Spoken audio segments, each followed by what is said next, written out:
Assalamualaikum warahmatullahi wabarakatuh. Bagaimana kabar kalian hari ini? Sebelum kita mulai pembelajaran hari ini, mari kita berdoa menurut agama dan kepercayaan masing-masing. Anak-anakku, kalian harus senantiasa semangat dalam belajar.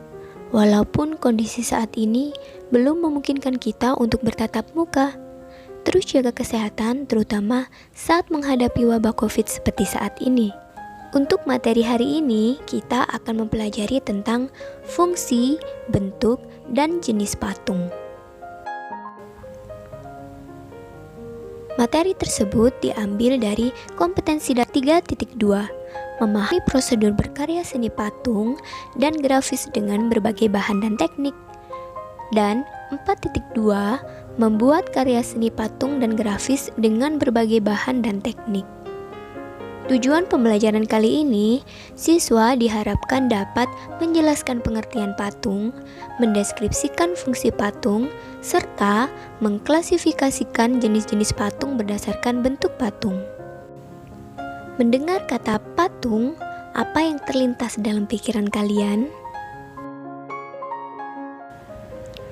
Di antara beberapa patung ini, mana yang sudah pernah kalian lihat secara langsung? Apakah patung nomor 1? Apakah patung nomor 2? Patung nomor 3? Patung nomor 4? Patung nomor 5? Atau patung nomor 6? Sebelum bahas lebih jauh, kita ketahui dulu apa itu pengertian patung. Patung diartikan juga sebagai plastic art, karena patung identik dengan sebuah karya manusia yang meniru bentuk dan memiliki keindahan atau estetik, tidak terbatas pada bentuk manusia, tetapi lebih luas lagi, yang meniru bentuk apapun dapat disebut seni patung. Dan patung ini bersifat 3 dimensi, yang artinya benda yang bervolume dan bisa dilihat dari berbagai arah. Berikut adalah beberapa pendapat tentang seni patung menurut para ahli. Yang pertama, menurut Mike Susanto, sebuah tipe karya 3 dimensi yang bentuknya dibuat dengan metode subtraktif atau mengurangi bahan seperti memotong dan menata, atau aditif. Dengan kata lain, membuat model lebih dulu sebelum mengecor atau mencetaknya. Yang kedua, menurut Sunarso dan Suroto, seni patung adalah semua karya dalam bentuk meruang. Yang ketiga, menurut Kamus Besar Bahasa Indonesia, patung adalah benda tiruan atau benda dan hewan yang cara pembuatannya dengan dipahat. Yang keempat, menurut B.S. Meirs, karya 3 dimensi yang tidak terikat pada latar belakang apapun atau bidang manapun pada suatu bangunan. Hampir sama dengan seni lukis, seni patung sudah dikenal di Indonesia sejak zaman prasejarah. Hampir setiap daerah di Indonesia memiliki tradisi pembuatan seni patung, seperti di Papua, suku Asmat di Papua terkenal dengan patung primitif. Dan pada masa kerajaan Hindu-Buddha di Jawa dan Bali, banyak sekali ditemukan hasil karya seni patung, terutama di candi Hindu dan Buddha yang bercorak tradisional. Pada masyarakat tradisional, pembuatan karya patung seringkali dihubung dengan kegiatan religi, seperti pemujaan kepada dewa atau arwah nenek moyang.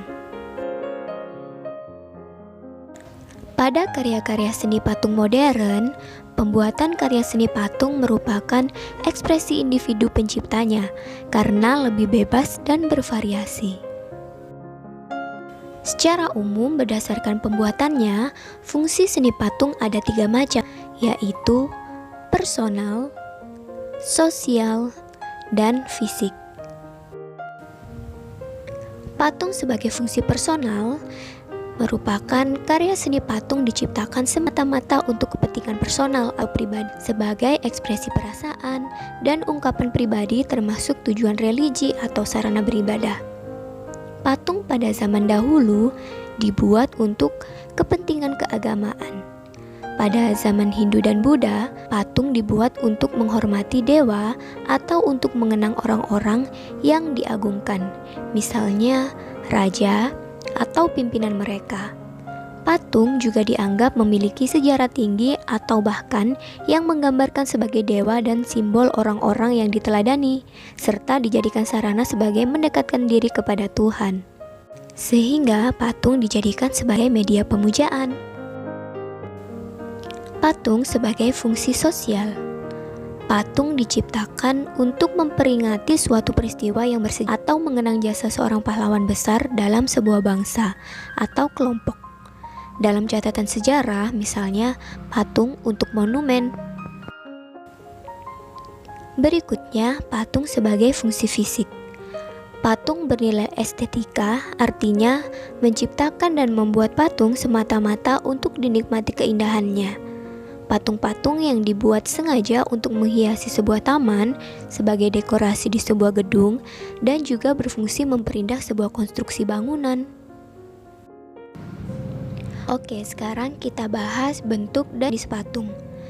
Dilihat dari perwujudannya, ragam seni patung modern dibedakan sebagai berikut. Bentuk imitatif. Corak ini merupakan tiruan dari bentuk alam, di antaranya manusia, hewan, dan tumbuhan. Perwujudannya berdasarkan fisioplastis atau bentuk fisik, baik anatomi, proporsi, harmoni, dan kesatuan unity bentuk. Patung corak realis tampak pada karya Hendro, Trubus, Sabtoto, dan Edison.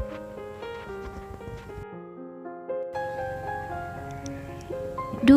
Bentuk non-figuratif. Patung ini secara umum sudah meninggalkan bentuk-bentuk alam untuk perwujudannya, bersifat abstrak. Patung yang tidak menampilkan bentuk yang umum dikenal seperti bentuk-bentuk yang ada di alam. Ia mengolah elemen-elemen rupa trimatra seperti garis, bidang, ruang, dan memperlakukan unsur-unsur rupa tersebut sebagaimana adanya dan tidak menggambarkan bentuk-bentuk alam. Setelah kalian mempelajari materi hari ini, tugas kalian silahkan foto patung yang ada di daerah kalian, lalu kumpulkan foto tersebut pada guru kalian. Untuk materi pada pertemuan berikutnya, kita akan membahas tentang bahan dan alat dalam berkarya seni patung, serta teknik berkarya seni patung. Terima kasih yang sudah belajar hari ini.